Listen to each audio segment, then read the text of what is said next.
think I saw a koala.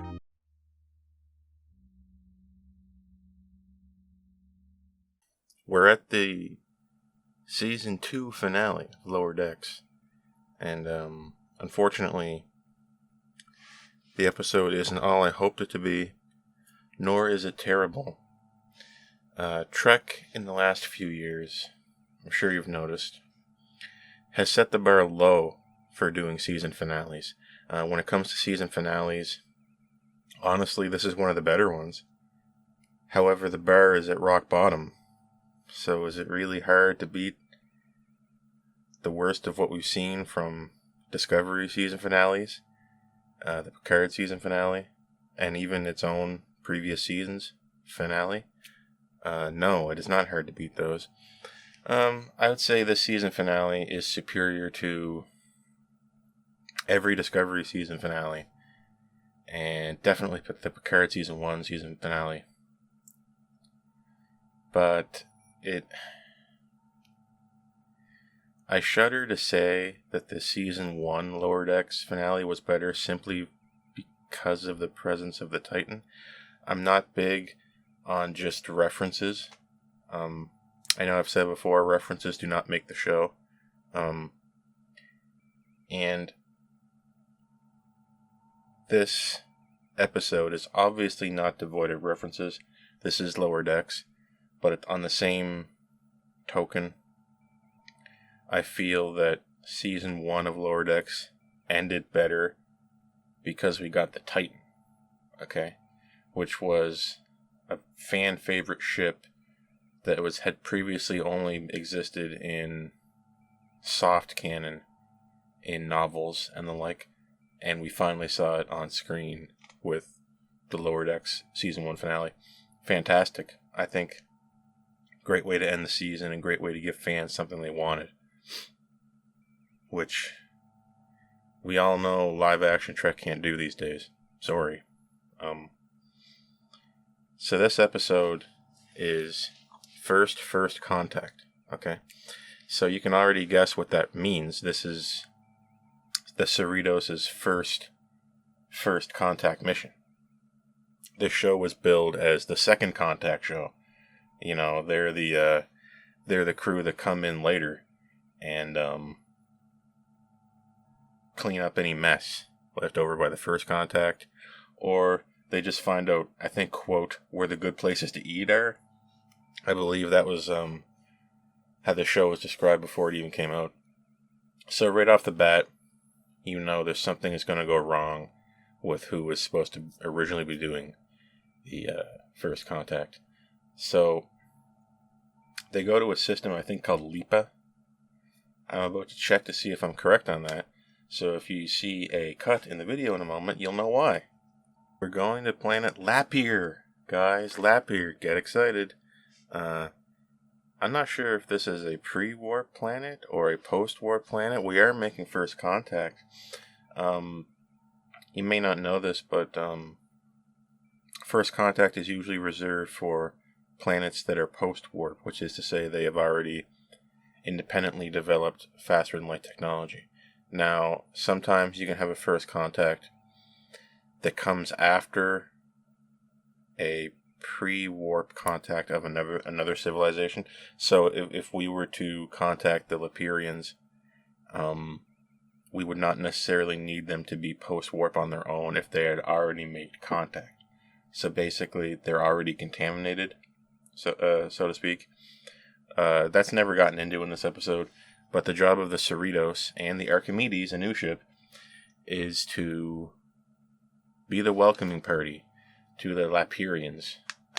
Lapierre is a world filled with funny looking new aliens that we'll see at the end. Very cool design. The Archimedes is an Obina class. It's leading the charge. It's going in first, followed up by the Cerritos. The Obina class appears to be an advanced version of the Excelsior class, which is a good idea. If you don't know, at this point in Star Trek, the Excelsior class makes up so much of the fleet, and it's such a popular ship, And I guess it's such a successful space frame and it's so reliable. They've been flying those things for 200 years. And 100, not 200. They've been flying those things since going on 100 years. That's a long time for a ship. Just like the Miranda class. Are we going to see an update to the Miranda too next season? That would be cool. The Obina class, the U.S.S. Archimedes, is an Excelsior class with a Sovereign style nacelle configuration and a Sovereign style deflector dish, which is yellow, of course, and a oblong saucer hull, similar to the Sovereign. So it's just a down-the-line upgrade of the Excelsior. Hopefully they should be able to retrofit all the old Excelsior classes into Obinas and really just amp up the backbone of the fleet. Hopefully we can see that in the future. I don't know. Depends on number one, time, number two, resources. But we'll see. Wink, wink. Here's hoping, guys. Chink, chink. But we learn that there is an unstable planetoid orbiting the Lapierre sun. Okay? And, oh, what's this? Plot twist. We have that thing in the back of our brain now. We have the gun under the table, and now we're wondering who's going to be shooting it. So we're on our way. We're warping. But remember, earlier on at the starbase, where they were being briefed on their mission, Mariner happens to overhear that Freeman is being transferred. Freeman is getting a upgrade, if you will, to a better ship, not the California class. She is being transferred off, and Mariner, the one thing she wanted for years and years and years, is coming true. She's getting away from her mother. But now, when it comes time for it to happen, she doesn't want it anymore. Mariner's character arc is not an arc, it's a roller coaster. It's like this. She wants something, and then she doesn't want it, and then she hates everybody, and then she loves everybody, and then...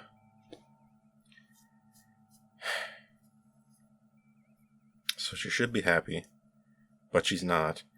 And she barges in on the lower decks crew, her family, Boimler, Rutherford, Tendi. And Boimler is, of course, creating the poster for Captain Freeman Day, similar to what we've seen with Captain Picard Day. Guys, it's supposed to be a thing for kids to do. It's not for adults, quote-unquote, like the Boimster, except he's doing it anyway to, ingratiate himself towards the captain, as you do. And they have this scheme to tell all the commanders that Freeman is leaving the ship and basically cause derision, because the commanding officers are going to be saying, well, how come I wasn't told? When were you planning on telling me this big bad secret? Well, and Mariner, being a little hellraiser, decides to tell Ransom and Shax in the mess hall Freeman's little secret that she's being transferred. This causes a huge fight, as you would expect, having a very humorous explosion from Billups, who is normally a reserved character, when Freeman explains that Starfleet Command doesn't want to mix up any crews from the California class ships onto better ships. Billups takes this as a slight against the California class, him being the engineer, rightly so, has an explosion filled with unfortunate F-bombs. I laughed, but I didn't like it. So they're on their way to Lapierre, and a previously uncalled for solar flare from the sun disables the magnetic integrity of the aforementioned planetoid. Okay, we know it's unstable, we knew it was dangerous, and it was just shot with a flare-up of solar energy from the sun that caused it to explode. So we have basically a enormous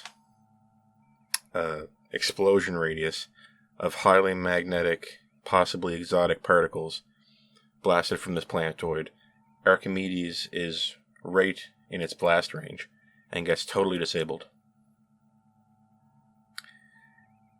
It called to mind images of the Nexus band of energy disabling the Enterprise B. I was seeing that in my mind's eye, and I was smelling it with my mind's nose. I saw the design of the Obina class, and I said, wow, this is a little bit like the Excelsior class Enterprise B with its slight refit, which you can see on the Obina.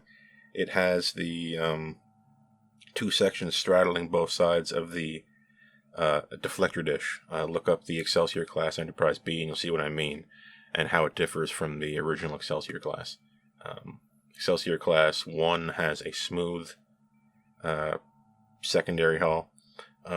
The refit of the Excelsior class has like two lobes of extra hull sticking out from either side of the deflector dish.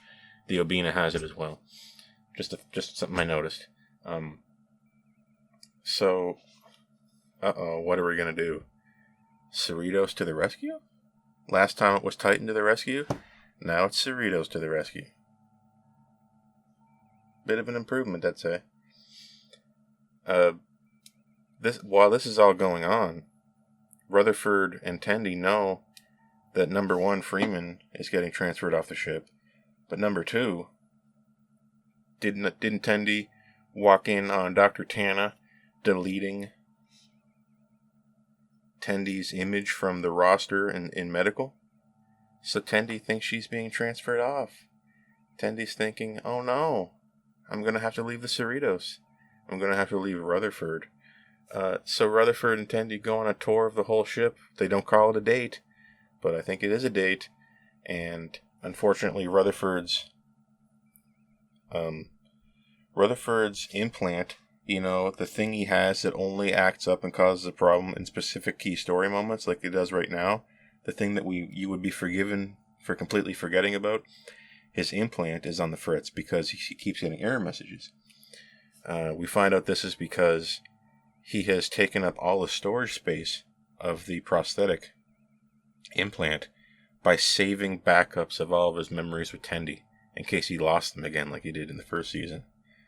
Aww.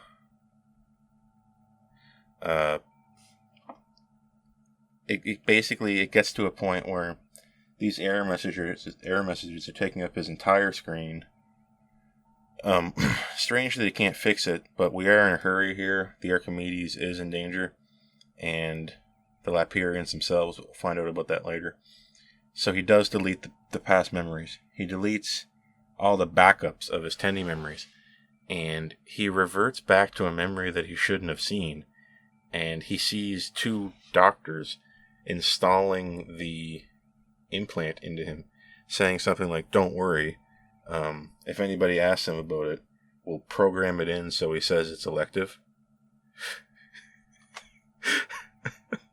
So there's already there's a mysterious, possibly nefarious actors behind the installation of Rutherford's eyepiece. Is it Section 31? Is Rutherford a secret Section 31 sleeper cell that will be activated at some time? Or is Section 31 secretly watching a video feed of everything he sees from his eyepiece, similar to how, who did it? The Duras sisters, didn't they hack Geordi's visor in Star Trek Generations and then use that to shoot a photon torpedo correctly in the exact spot they knew would disable the Enterprise D, and then crash it into Viridian 3? Isn't that what happened? They hacked his visor. So is Section 31 hacking into, or do they have a backdoor into Rutherford's eyepiece? Makes you think. So Tendi and Rutherford sneak onto the captain's yacht because they want to go somewhere nasty they want to go somewhere where you're not supposed to go. They want to go to the off-limits captain's yacht. And they do this while at the same time Mariner and Freeman are going to the captain's yacht to try to fly it through the debris storm left over from the planetoid.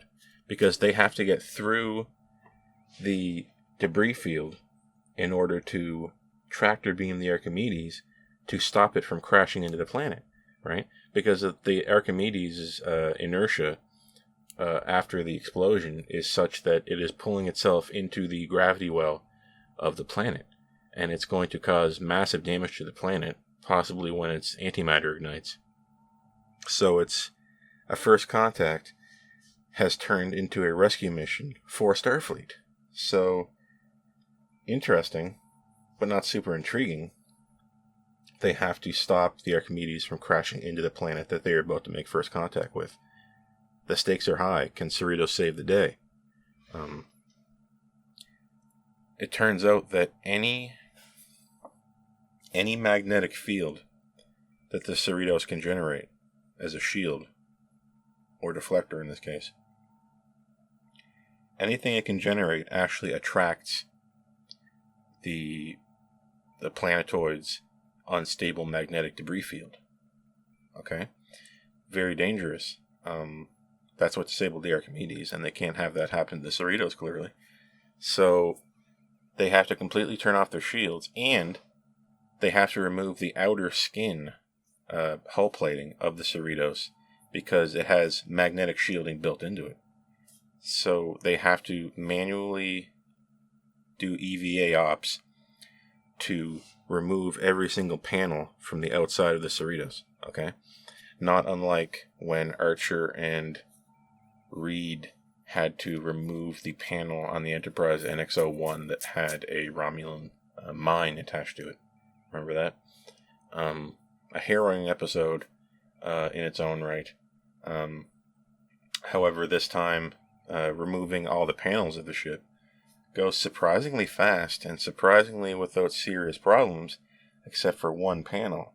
There is one solitary panel that they cannot get off because the outer control system is fused together. It has been damaged at some point, perhaps, or it was faulty and no one noticed, but they can't get this panel out from the outside. And it works out that the other side of the panel is connected to Cetacean Ops. We are going to Cetacean Ops for the first time. If people who have been paying attention since TNG know that Cetacean Ops has been hinted at for so long, if you don't know this, a long time ago, back in the ancient past, we need to cross through oceans of time here, guys. The Enterprise D was originally going to have dolphins in their own tank that would aid in the navigation of the Enterprise because dolphins swim around in three-dimensional space. I don't know why they wanted to do that, but I've seen it in a few different books I have talking about how Cetacean Ops was originally going to be navigating the ship, and I think Troy was originally supposed to telepathically communicate with the dolphins to figure out how to fly the ship. It's all very strange, but it was all scrapped before the show came out, obviously. But look it up and see if I'm wrong. I don't think I am, but it could be. But Cetacean Ops was always seen as something in the background, but never really explored until now. Finally, we're going to Cetacean Ops. We're seeing it, and it's what you thought. It's just a room with two dolphins in water. That's Cetacean Ops. There you go. As well as Cetacean Ops being a room that we've never had a chance to go to before. A room that we've previously only seen as an Easter egg was briefly mentioned. Tendi said that she wanted to go to the rubber ducky room. And if you look at the MSD and different diagrams of, I believe this was on the Galaxy class, you could see one of the room had a rubber ducky in it. And if you don't know this, MSDs, Master Systems displays, will often have Easter eggs on them because you're not really meant to be able to read it in the show. So the people working on the show will often just write in random stuff. So one of them was a rubber ducky room, and the rubber ducky room is mentioned in this show when Tendi and Rutherford are on their quote-unquote date. But getting back on topic, Boimler, Tendi, Rutherford, Mariner are in Cetacean Ops, and Boimler elects to swim down into the dolphin pool and in through the little Jeffries tubes to access the inside of the panel that was stuck on the outside of the ship, right? It was not designed to be operated by flippers, they say. Fair enough. Boimler goes down there. He successfully jettisons the magnetic plating by activating the control node on the inside of the ship, but not without tearing his suit. So his suit is now taking on water. And for a brief moment, I felt in my heart sadness for what could happen to Boimler. I was actually, beyond my better judgment, worrying about Boimler, worrying about how he could be hurt here, because he was drowning. For some reason, drowning scares me a lot more than just suffocating in space. Maybe I'm crazy, but I've always felt that. And we see Boimler succumb to the drowning, and his vision goes black. But the dolphins save him.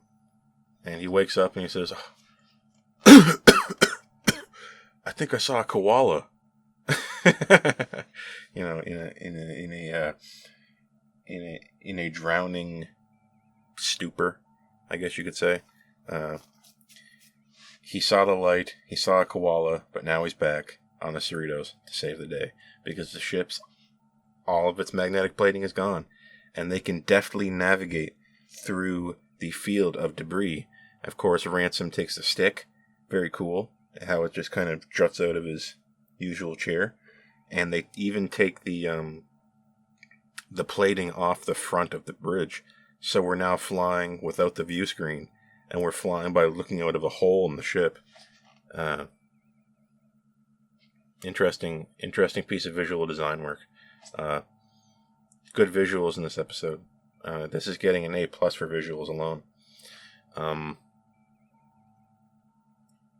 You've seen this Andorian character, Jennifer, getting into spats with Mariner here and there. I mean, you'd be forgiven for missing it, because it was only a brief moment here and there. The female Andorian, Jennifer, do you know her? I barely knew her, but I guess they were getting in fights. And I'm supposed to care about their relationship with each other now, because they had a fight in this episode, and then they made up at the end when Jennifer had to save Mariner from being jettisoned from the ship when it shook or something and she went flying. But Jennifer caught her. Didn't do much for me, because I don't know, I just wasn't paying attention to these tertiary characters that were just in the background. Am I crazy?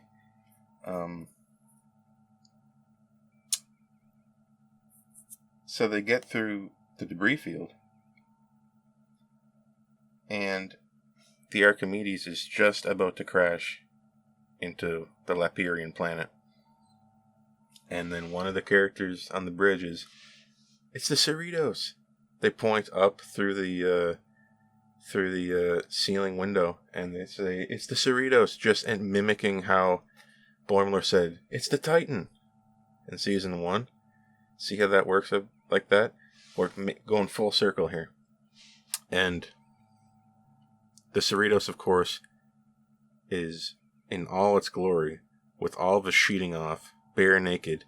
This is a nudist beach episode, because we have naked Cerritos flying around. And it's, of course, tractor beaming the Archimedes into safety, dropping the Archimedes back into a safe orbit.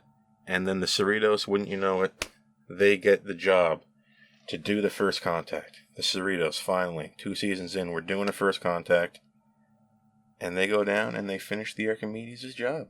And it goes off without a hitch. And they're very hospitable people, because Freeman comes back drunk.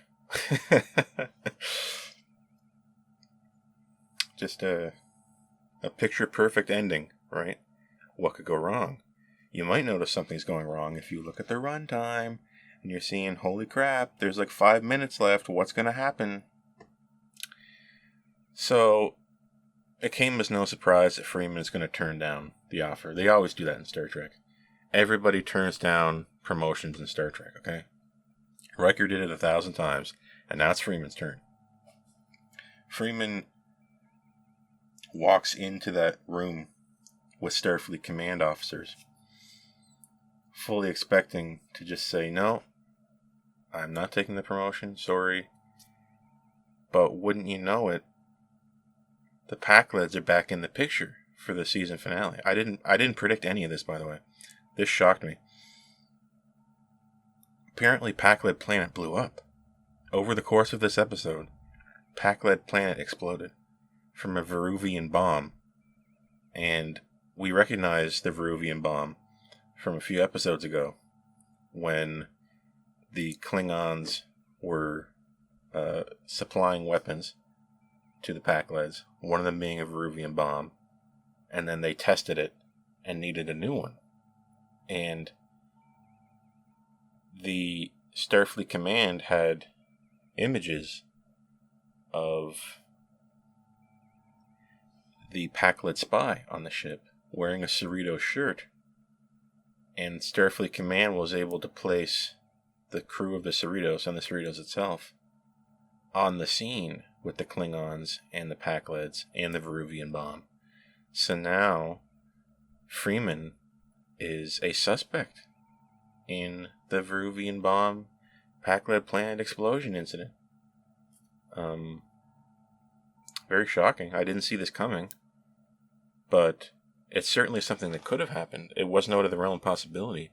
They were involved with the Pakleds a lot. The Pakled planet exploded. I would consider arresting them just to force them to say their piece. It's a very serious business when a planet explodes, okay? And we're taking it very seriously in this episode. This is the part of the episode that's not a joke. I'd say so far in this show, this is the one thing that is least of a joke. Pakled planet has blown up, and they carry Freeman off in handcuffs, and the crew, forlorn, watches the ship with Freeman on it fly away as they're left alone in the Cerritos with seemingly no captain. To be continued. I didn't see it coming. I thought we were going to have a poignant, heartwarming ending, but actually we had a scary, dark ending. So it was interesting, if anything. However, I have a feeling that this plot hook will be solved in one episode, similar to Shax dying, and then being right back in the show in Season 2, and Boimler being gone on the Titan at the end of Season 1, and then just coming right back for Season 2. If they're smart, they're going to make it take a few episodes to get Freeman back, but they're probably not that smart. It would be cool to see a new captain come aboard, or maybe Ransom be the captain for a while. Having transient nomadic captains is kind of a fun thing, I guess. Who knows, maybe next season we could have a different captain. Might spice things up. This episode had no real strong intrigue, no big philosophical question to ponder, but we did see characters go through changes with their character arcs. Tendi thought she was being transferred, possibly off the Cerritos. Mariner is dealing with potentially losing her mom as her captain. Rutherford is dealing with having to delete his memories of Tendi. But Boimler in this episode, he gets something to do. He gets his heroics, but he doesn't have a character arc advancing moment in this episode. So I would say Boimler gets the short end of the stick this episode. But we've seen a lot of Boimler so far this season, am I right? We've seen a lot of Boimler. It was Tendi and Rutherford that needed the development. And I think they kind of got it here, because Tendi at the end transfers into sciences. I don't get why the story reason. I don't get the story reason for it. What's going to be so different about Tendi and sciences? She's going to be on the bridge, but Is that a good idea? I thought Tendi was a good doctor. Maybe I was wrong. Tana evidently thought so. But I guess it's a promotion, so whatever. Rutherford's implant, deleting his backup memories of Tendi, ended up showing us, the audience, a huge revelation and a possibility of a dark history with Rutherford's implant. It's not the first time we've seen strange things in Star Trek that that made us question our assumptions. We've seen, obviously, everything to do with Section 31, but obviously we've seen the episode Conspiracy in TNG. Remember, where everybody was being controlled by bugs, and then we forgot about it? Apparently people didn't like that episode. I love that episode. It's so fun. The idea that people are being controlled by a bug in their stomach. Not a trill, but go back and watch that episode. They sit down at the table, Riker and Picard, and they're eating like worms or something because the Starfleet, their superiors in Starfleet, believe that they're being controlled by bugs too, and they want to like prove it. I won't get into it. It's beyond the scope of this video. But the episode Conspiracy has become a guilty pleasure for me. Yeah. This episode, good visuals, not intriguing, not a super strong philosophical core, good character development. We've seen a Nova class, an Oberth class, Parliament in the background at the end. And a surprising twist ending that I didn't see coming. This episode could have been better. It could have been a romp. It could have been a tour de force. Instead, it was just treading water, coming full circle, and teasing us with a cliffhanger. So I'm going to have to go 6.5 on it. I was thinking 6, but I wanted to be generous because this is the season finale. I'm a very generous reviewer in case you haven't noticed. So this is going 6.5, guys. Could have been better. So far, season 2, I mean, if you add up the 6s and 7s, and you ignore a few of the stinker episodes, this is probably the best single season of Star Trek since season 4 of Enterprise. Lock it in. I'm willing to put my name on that. I'm willing to sign off on that. This is the best season of Star Trek since 2005. And it's an animated comedy. Is that a good thing? Is that sad? I don't know what to make of it. But you guys can make of it what you will. Personally, I wouldn't really bother watching that much of season 1. I would watch the last episode of season 1. I would watch Kayshawn, His Eyes Wide, I think is what the episode was called of this season. I would watch Where Pleasant Fountains Lie, and I would watch Wedge Dudge, and I would watch the finale. So far, we've got, for the first 2 seasons of Lower Decks, we have 5 must-watches out of 20 episodes, right? If you count the first 10, the second 10. 5 out of 20 ain't bad when we're dealing with modern Star Trek.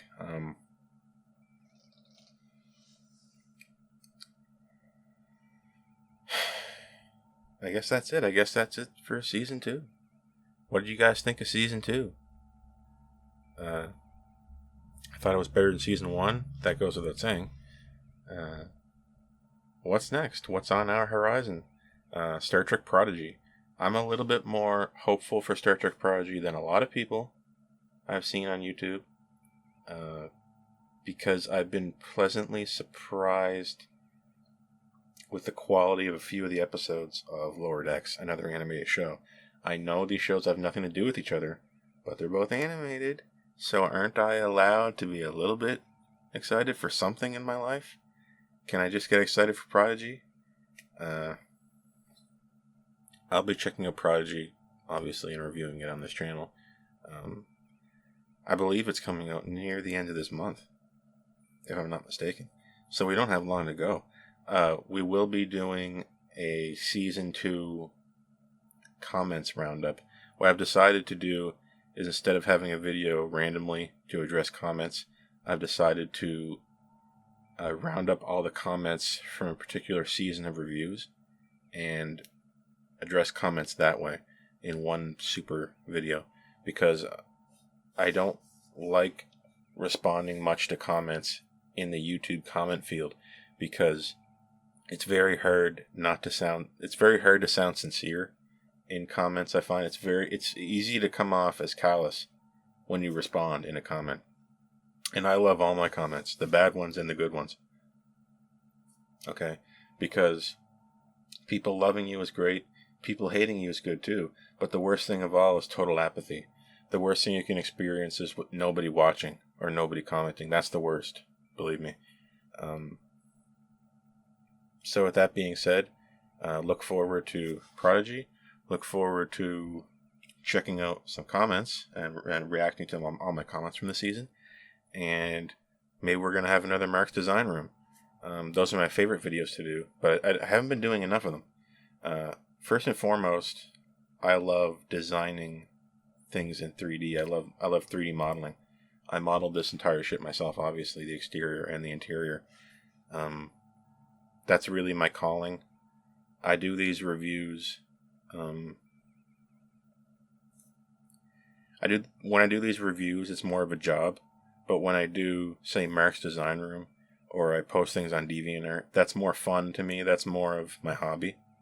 Okay, so this is subordinate to that. Reviews are subordinate to that side of me, right? So that's why sometimes I might get my facts wrong with story details. But in terms of ships, I usually I can go pretty in depth with what's going on with just this particular ships, because I love it. Hopefully we all understand that. If I'm wrong anywhere, tell me. It's fine. If you like this video, click like. If you want to sub, you can go ahead and sub. I usually have these kind of heartfelt badge off moments at the end of a season, just to kind of wrap it up.